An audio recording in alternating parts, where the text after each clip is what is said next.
Hello, friends, and welcome back to Stories About Entitled People. In our first story, the OP punished the neighbor who was stealing his packages.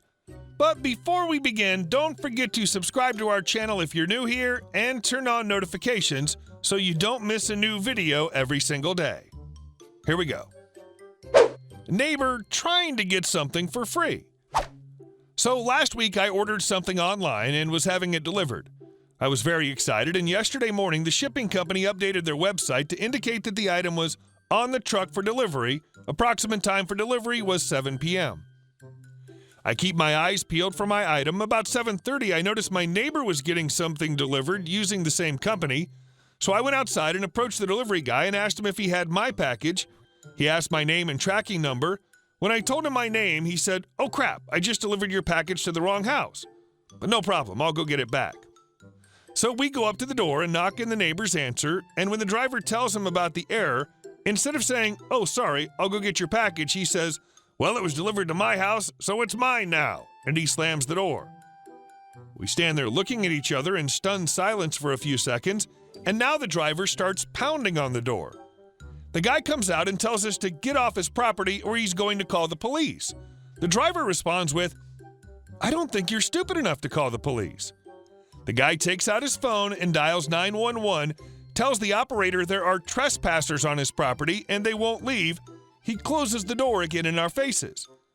We go to the end of his driveway and wait for the cops.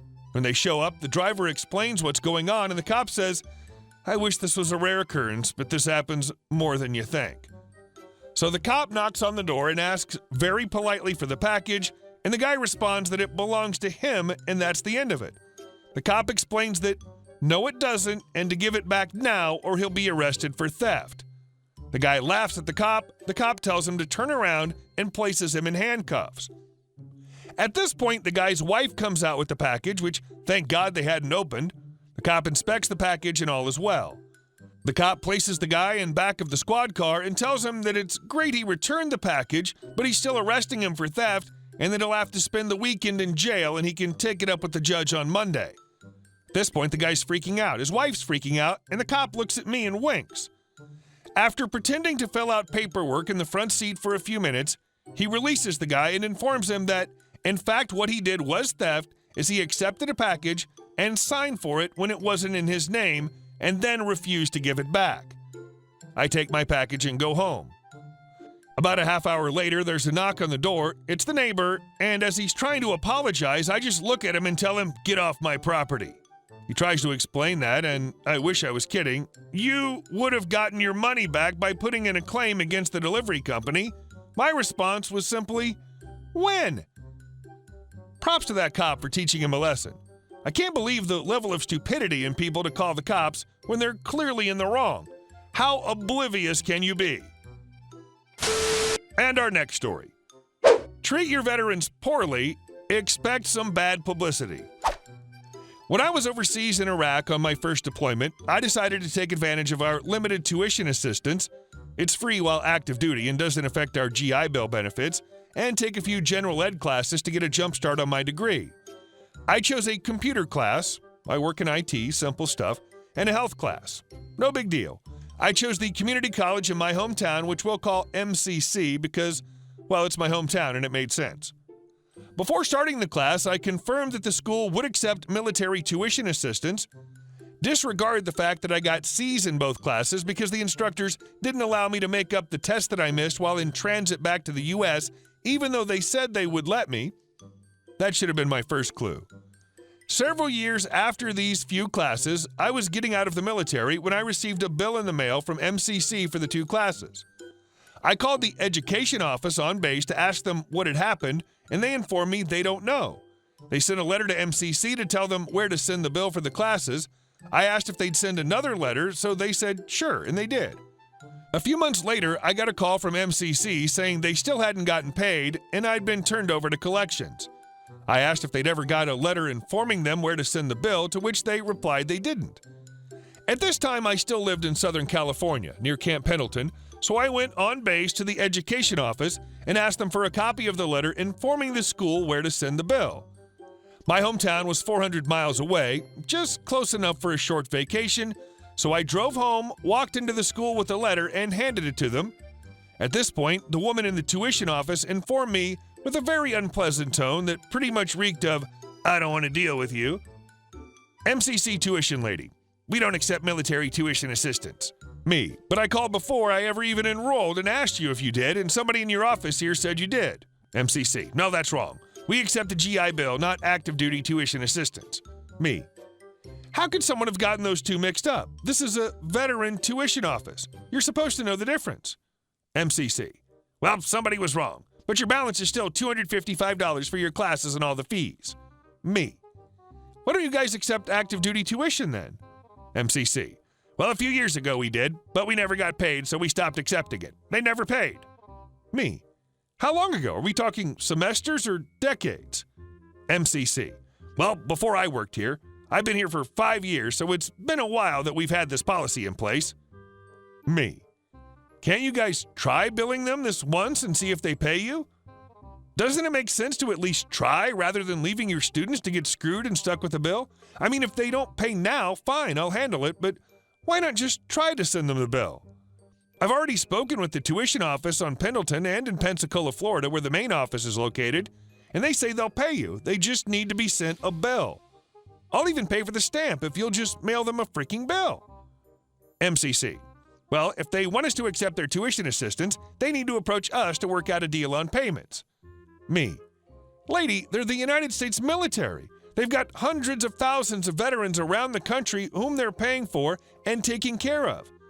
They have bigger things to worry about than one community college in a podunk town. They're not going to come to you. You're the school who wants the money, you go to them."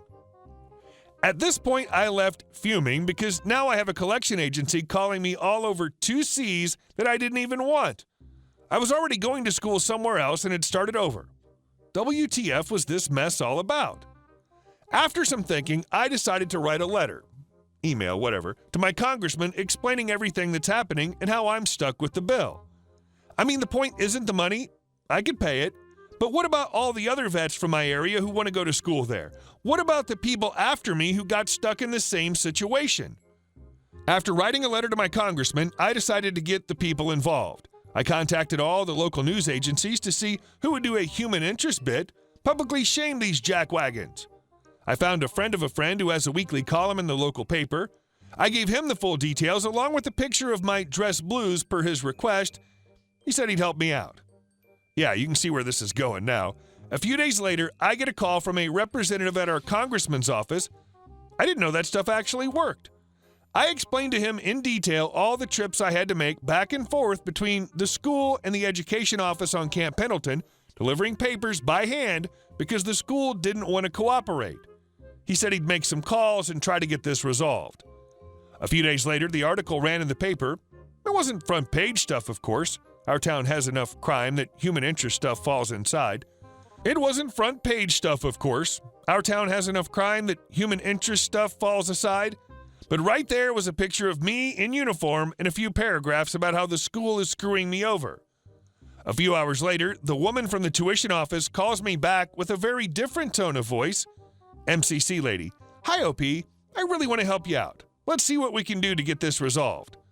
I found out that the representative from the congressman's office had called her the same day the article ran, and she was getting leaned on heavily from her superiors. She sent the bill to the proper location, and my bill was paid in full very quickly. The very next day, the school president called a meeting to rewrite their policies on how they handle military students. And our last story. Cop on a power trip gets grilled by a judge. Okay, so background. My house is literally connected to my elementary school's perimeter. I occasionally used to go there at the ripe age of 15 to rip around with my RC Nitro cars on weekends. No cars, actually. The parking gates were closed, but not the human entrances. Rinse and repeat for 2 years with no problems. I even had patrolling RCMP officers come over and try out my cool toys. In return, they'd put out a huge drone from their car and fly it around me to show me what drones are like and what speeds they can go at. This went well till 2015. 2016, June comes, and I'm still doing that stuff while suddenly I hear police sirens. Out comes a cop, gives me a huge lecture about how I'm on federal property and need to immediately get off because I don't have permission. This hotshot acted like I was stealing crap or something. He even looked through my bag without permission and found a pack of dangerous liquid packs, which turned out to be rubbing alcohol for my hands. Anyways, he issues me a $187 ticket for unlawfully operating a remote-controlled blah blah. I forgot. I was thinking, F this, I'll fight it in court. I did my research, and the ticket he gave me was actually for people who rip around in their oil-powered RC planes in private spaces without permission. This was obviously some bullcrap. I even got the recording of his car dealing with me.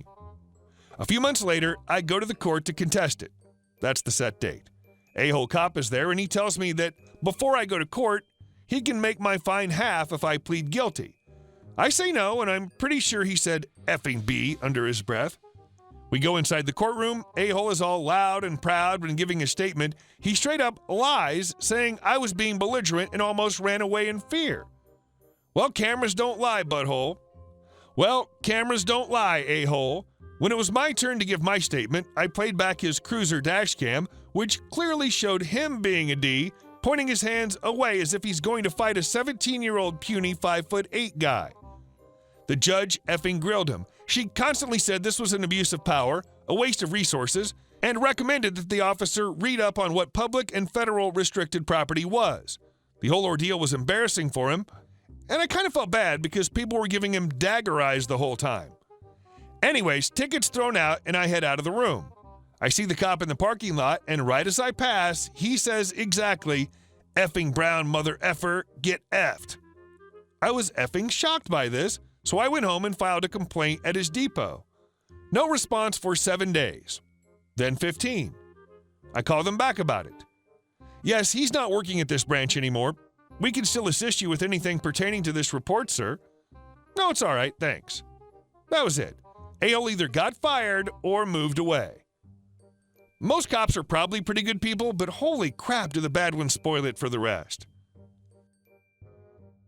Hey guys, thank you all for watching the video. I'll see you in the next one.